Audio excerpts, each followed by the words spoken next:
We make things. We use our hands, minds, and machines to build, to fix, to improve. We're known as do-it-yourselfers, home improvement fans, fix-it fanatics, inventors. At our core, though, we're all makers. So let's jump in and make something. Hi, I'm Ron Hazelton. Welcome to the show. Now today we're going for the retro look by installing a stamped metal kitchen ceiling, the authentic kind. A layout and preparation are keys to getting a first-class job with this material, and there are also a few installation tips that will make this project go more smoothly. Then we'll take a look at a new tool that actually lets you see inside walls and other hard-to-get-at spaces. Having X-ray vision like this can potentially save a lot of headache. And finally, we'll take a look at the pickup truck as a towing vehicle and offer some valuable tips, techniques, and equipment suggestions for towing safely and effortlessly.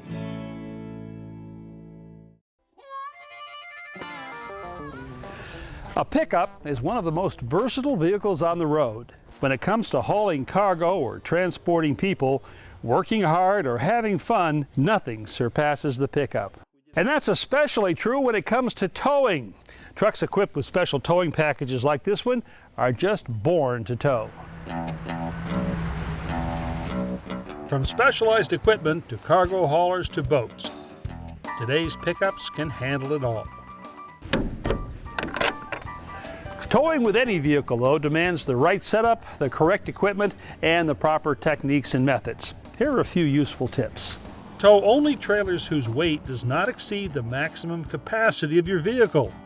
Check your owner's manual to find out how much your truck can safely tow. Use the right hitch. Hitches have two basic components: the receiver, which is either bolted or welded to the vehicle chassis, and the drawbar, which is inserted inside and held in place with a pin and clip.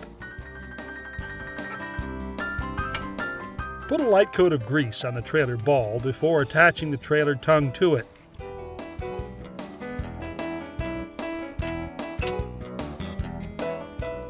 Make sure the safety chains are crossed under the trailer tongue so they can catch and support the tongue should it come loose while the trailer is being towed. Plug in the trailer lights to the receptacle on the truck and check the lights to make sure that they're operating properly. Check the truck mirrors to make sure you can see down the entire side of the trailer. If you can't, you may need to install extension mirrors. The trailer jack can be fitted with either a flat plate to keep the end from sinking into soft soil, or a wheel that allows the trailer to be rolled about when not connected to a towing vehicle. To help prevent trailers from being detached and stolen, consider buying and using locking pins for both the coupler lock and the hitch receiver pin. Before getting underway, check to make sure the towing vehicle has the correct tire pressure. When towing a trailer, you'll need to swing wider when making turns in order to avoid running over curbs and off shoulders, and possibly clipping signs or posts. The longer the trailer, the wider you'll need to make the turn in order to compensate. Most pickups with automatic transmissions can be operated in the drive mode. Some trucks, like this GMC Sierra, come equipped with a tow-haul mode that changes the transmission shift pattern to reduce cycling between gears and improve efficiency. When going uphill, if your vehicle does not have a tow-haul mode, it may be useful to shift out of drive and into a lower gear. When going downhill, use a combination of the engine and brakes to keep your speed safe. Downshift to a lower gear so the engine can slow your speed. If you're inexperienced in backing a trailer, it's a good idea to go to an empty parking lot and do a bit of practicing. If you keep your hand at the 6 o'clock position on the steering wheel, the trailer will go in the direction you move your hand. It's a good idea to have someone behind the trailer to provide directions.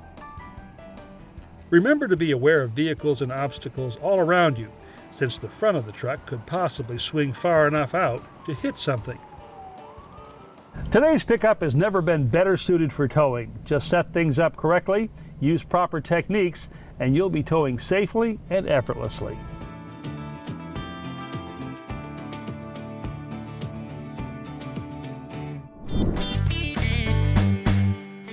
Hi Ron, my name's Fiona Lang. This is my husband Richard. Hey Ron. We need your help desperately. We have a kitchen project here. We have ceiling tiles that need to be replaced. When we started redoing the kitchen, we had problems with water, and as you can see, those tiles look plain nasty. Ron, please come help us decide exactly what we want to do with this kitchen ceiling. I need your help, Ron. I can't do this myself. Please. He sure does. I need help. Well, I just couldn't refuse an appeal like that, so I hopped in my truck and drove over to visit the Langs at their home in Danbury, Connecticut.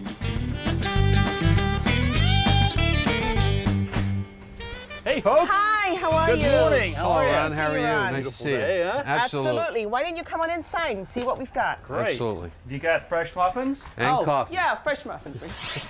Well, Ron, here it is. Oh wow, that's bad. Yeah. What happened up there? Well, it's just major plumbing leak. You know, this is what water does to ceilings. Little repair over here you tried, huh? Yeah, I tried to patch it up, and it just didn't take. So what are you thinking for a replacement? Something that's a little more in keeping with the character of the house. Something, not drywall. I'm not really interested in that, but I'm really not sure where we're going to go with this. Something with a pattern or a texture, something like that? Yeah. I think that would look good. Have you guys thought about stamped metal ceiling? You know, they actually still make them. Really? That sounds very nice. Have you got a computer? Absolutely. Okay, let Right me in show the you next something room. online. Sure. Okay. Now, this is a company that still makes those stamped metal ceilings. They've been doing this for 100 years. Wow, look at all those. Yeah. So Oh, that's incredible. And these are all metal, huh? these are all metal, all stamped metal. So why don't you look through there? Do you see anything catch your eye here? I like this one right there. I do like this number 209 right there. This one right here? There you go. There's the Oh, pattern. that's fantastic. Just spend some time, look through here. When you've picked out the one you want, why don't you go ahead and order it? Okay. And when the material gets here, I'll come back and we'll put it up. Sounds like a plan. Great. It really does. Oh, wow. Oh, that looks great. Takes you back to the old days, doesn't it? Absolutely. Yeah. Absolutely. It's That's going to look really good. And I have a feeling, because it's, 2 by 4 foot panels, this is going to go up fairly quickly. I hope so. Yeah. I really do. No. Before we start on this, though, we got to take the old ceiling down. Okay. And that's going to get a little bit messy. So rather than clear everything out of the kitchen, I'm going to suggest we just protect everything. Some plastic sheeting takes care of that. We begin demolition by dismantling the overhead light. Fiona has plans for a replacement that will be much more in keeping with the character of the new metal ceiling. Richard turns off the power at the circuit breaker, then Fiona makes a final check with a voltage tester before the two of them disconnect the wiring and remove the fixture.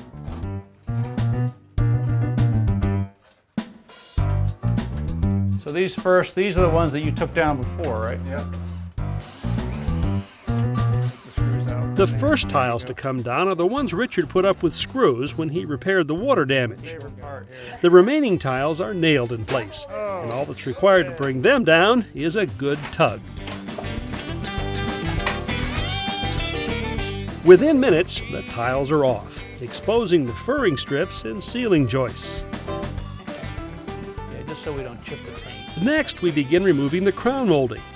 First, we score along the edge to keep from chipping the paint, then tap in wide putty knives to protect the wall. Finally, we use pry bars to work the trim loose. Pull it up.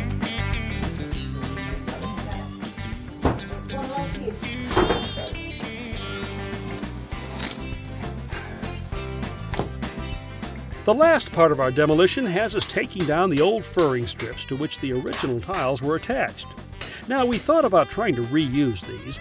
They weren't located in the right places for our new panels.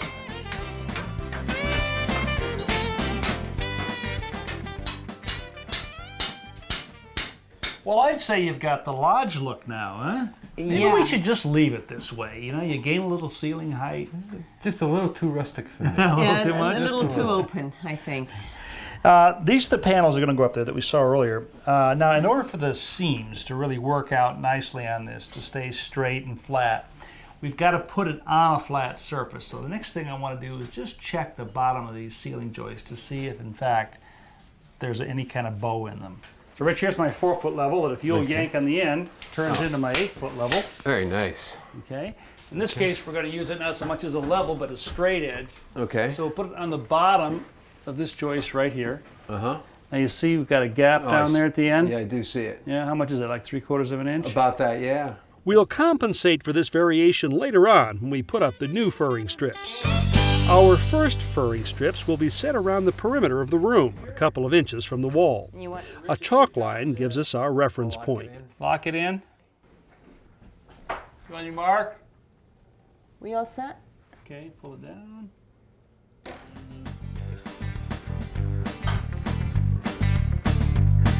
Got it? All right. Here we go.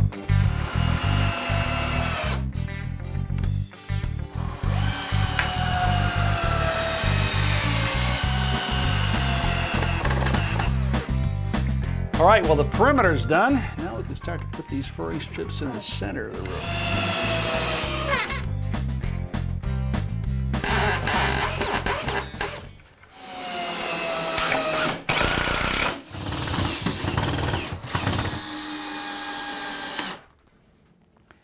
Now we've got our furring strips up. Next thing is to make sure that they're perfectly flat. So to do that, we're going to use, believe it or not, a piece of string. If you would go down to that corner down there, you'll find a nail down there and just slip the loop over the nail. You see right here, the board and the string are even, but as you come down this way, there's a gap that opens up between the string and the board. The board is actually almost 1/4 of an inch higher right here. So what we have to do is bring the furring strip down so that it's at the same level with the string. How are we going to do that, Ron? We're going to do that using shims or wedge-shaped pieces of wood. Wherever we need to lower the furring strips, we loosen the screw and tap in the shim. Okay, well, the further the shim goes in, the more the furring strip moves downward. Our furring strips are up and flat. Now we'll need to add some blocking at the ends of the strips and at 4-foot intervals to provide a nailing surface on all 4 sides of each panel.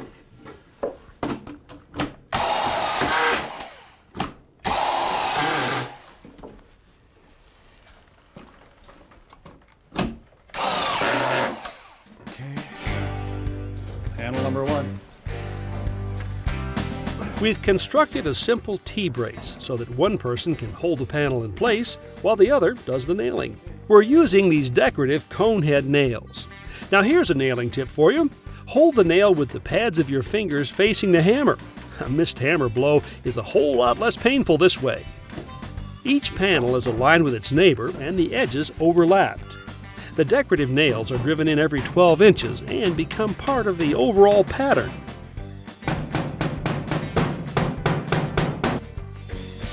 When it comes to cutting and shaping stamped metal ceiling panels, about the only tool that's needed is a pair of tin snips.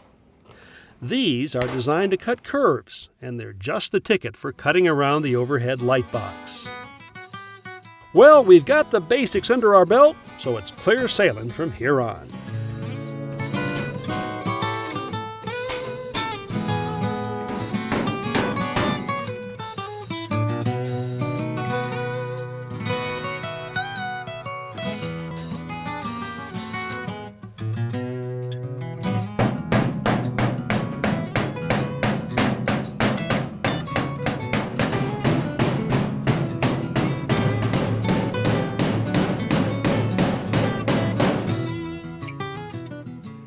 Terrific, huh? Fabulous. I tell you, it's breathtaking. We have done well. We have. Got a little work to do along the edges here. Okay. Yeah. We're going to cover that and finish it off with something called metal cornice. It's a kind of molding. Okay. Ready for that? I'm absolutely, absolutely. ready. Okay. Let's do this. Now this is just a piece of flat lattice molding.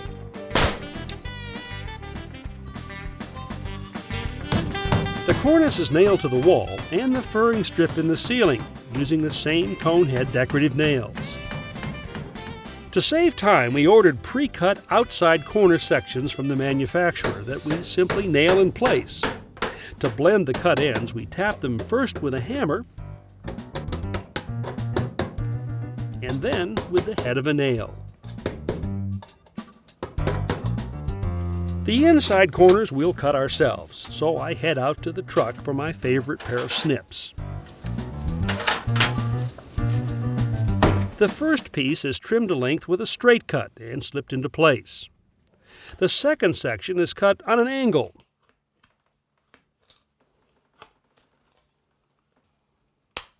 The angle section simply slips over the first. This is often called a coping joint.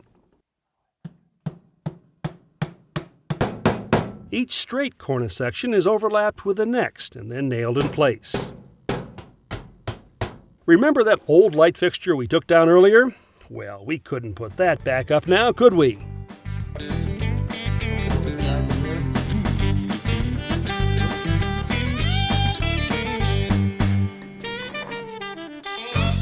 You know, one of the things I like best about this ceiling, besides the fact it looks really cool, Yeah.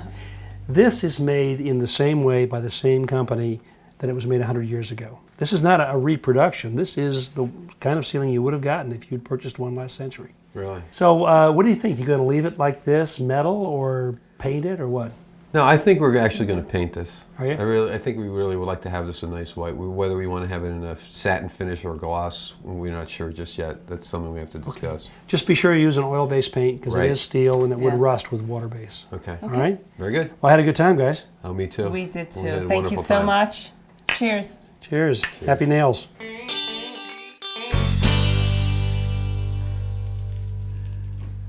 You know, there's nothing that gets me more excited than a cool new tool. And this one from Rigid, well, that certainly qualifies. It's called the Sea Snake Micro Inspection Camera. Now, this is a small TV camera right here, and there are two LED lights. And what this allows me to do is to see into places that normally I couldn't look into. For example, inside a wall. Now, what I've done up here is drill a hole near the top, and I'm going to insert the camera in. And here, take a look.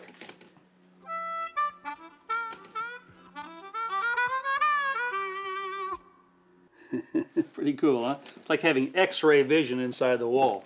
Come on back here. I want to show you something. Give you a behind-the-scenes look. Now, I'm going to open up this door, and we can actually see what we were looking at through the camera. Here's the camera right up here. Here's the electrical box. This is blown-in insulation, which has settled. So these are all the kinds of things you might want to look for with a tool like that. Now, here's another place where this tool might come in handy. Let's say you want to inspect your air conditioner heating ducts. Well, most of these vents lift out, or they unscrew if they're in the wall. Let's take a peek down in here. Oh, the kids have been wondering where that went, huh? To view today's projects again, visit ronhazelton.com. Step-by-step home improvement tips when you need them. Let Ron show you how to do it yourself.